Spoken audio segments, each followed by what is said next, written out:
Now, in this video, we'll see the difference between vector product or cross product and the scalar product or dot product.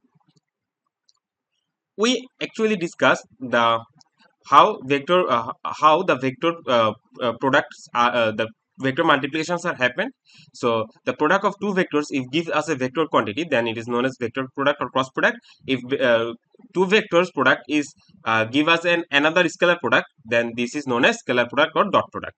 So what is, first of all, what is the definition of the vector or cross product? It says that if the product of two vector is a vector quantity, then the product is called a vector or cross vector product or cross product.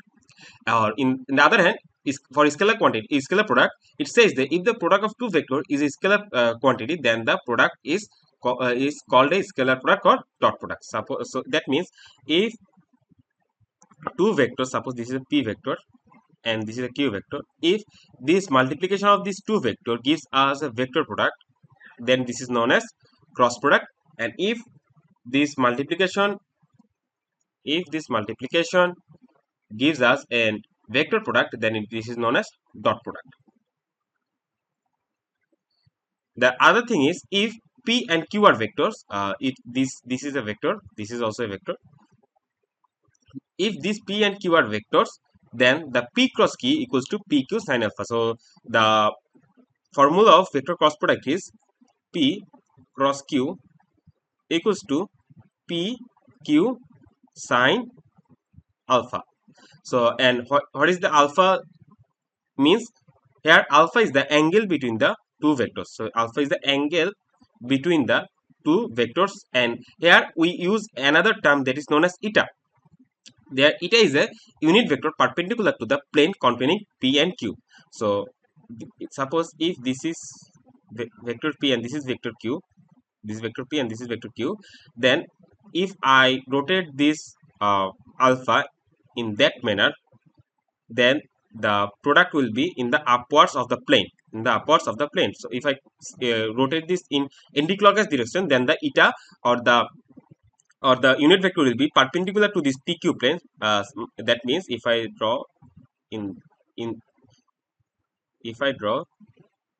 like this, the perpendicular side will be like, the unit vector eta will be perpendicular to this plane in the opposite direction.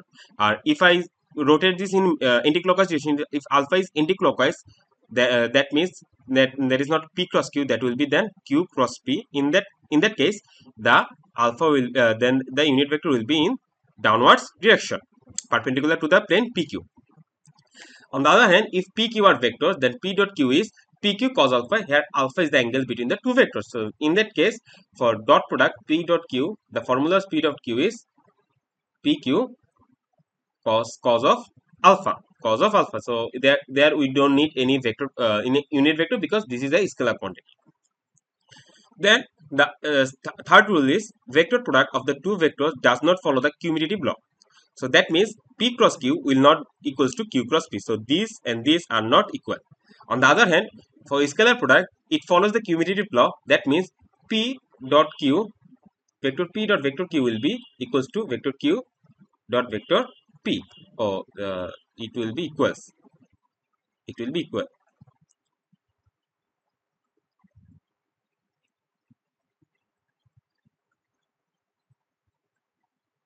It will be equal. And the last one is, if two vectors are parallel to each other, then their vector product is 0, although the magnitude of the vectors are not 0.